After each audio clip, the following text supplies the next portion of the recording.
All right, here is the second unit in the daisy chain. You can see the low voltage wire coming from the top is from the first unit, and it goes to DHU and common, and then same on the next one. So all of the daisy chains from the first one will look like this, coming into the same two inputs on the back of this. And then on the very last one, it'll end on the same DHU and common.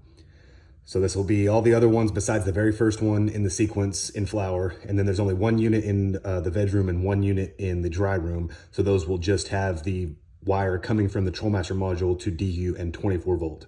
So the only one that's different on this entire sequence is from the Trollmaster module, it goes to DHU and 24 volt. Everything else, DHU and common. Wanted to show you how the wiring on the DHU units in the flower room worked, since I'm going to take them down for transport. This is the DHU module. They're all going to be daisy chained to this. So I'll just show you how this one is wired to the first DHU unit and then how they're all daisy chained from there. So this will be low voltage 24 volt wire coming from the back of that and coming into this first unit. You can see the black from the Trollmaster module goes to the DHU screw, and then to the red goes to the 24 volt. The other one coming in from the top is to the next unit. So common will be your red to the next unit, and then the black one to DHU. I thought I might just make a video, make it a little easier. As you can see, we have two individual breaker boxes here mounted on the back of the pods. We just ran main power over to each one of these from the main breaker on the wall. These are the three exhaust lines. Two up top were required for code here, as well as one down here for CO2 emergency exhaust. I'm not sure what code will be there for you, but that's how we had to have it. Matthew had asked about the drains. We have one single drain line for all the ACs, the table, and everything coming to a point in each one of the rooms. I just ran it to a sump pump over here and then pumped that up and out of the building, but I'm sure you guys can do it however you need to. I wanted to show you these two boxes. I would be happy to include these as well. These are some utility boxes we mounted. This has the Carbon X, the CO2 monitoring system here with the alarm, which is required for our code here. All the connectivity for all the modules comes through here with a splitter right here. This is the NVR for the security system, along with the cameras that are mounted inside just for monitoring. Not necessarily necessary, but something I like to have. We ran all of that up and into the pods from there. Give you a quick tour of the bedroom.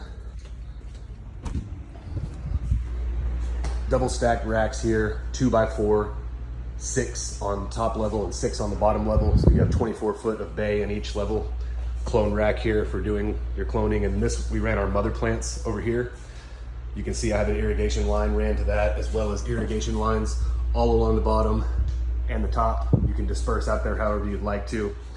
The way I did it was just 3 separate solenoids from the same pump, and then with a tank and a chiller, pH, EC monitoring back here. This setup as far as inside the veg room was fine, but inside the flower room it was a little tighter. I would recommend moving all the irrigation outside if you're going to do that. AC units in here, Pioneer mini splits in all of the rooms. Was really happy with their performance. Give me a second, I'll move over to the flower room. All right, moving into the flower room here, we added this 3-foot extension on the front, so you had a little bit of room to move around when you get in here. Utility lights up above the LED lights. You can see this table slides all the way to the wall from side to side to give you about 2 foot of access on either side. Come back here. The table is 39 feet long. Couldn't quite get the full 40 in here, but you can see it goes all the way to the back where this other extension was added. Like I was telling you, here's the irrigation setup in here, very similar to how we did it in the in the bedroom. It was just kind of tight to get back here, especially you can imagine when you have plants all the way up to here. I would recommend moving this entire irrigation setup out of the pod. And like Matthew said, if you guys are planning on having a bunch of these units, you're gonna probably have a central irrigation anyways. So just wanted to show you how we did that. Very similar in the veg. DHUs in here, we had 5 total, I believe. 5 total DHUs in here. The larger Pioneer mini splits in here, it was plenty of AC. I was pretty happy with the performance. These LED lights, these Phos A3Is, extremely powerful. Never had to go up above 65 or 70%. Maybe if you had everything dialed in perfectly, you could push them a little higher, but I don't think you're ever gonna need to. Very, very good penetration and good strength of the lights here. Wall fans for circulation, carbon filter fans here for the smell, and some more circulation fans as well. All in all, this was a fantastic room. Probably the best I've ever been able to do growing in this room. Really happy with the performance of the lights as well as the environmental in here. Irrigation system, you can see I ran here, all 1-inch Schedule 80 pipe. We use the FloraFlex bubbler units. It worked out okay, depending on what kind of nutrients you're running. You might want to change over to something different. You know, this can be modified or taken out, whatever you prefer. But I was mostly happy with it.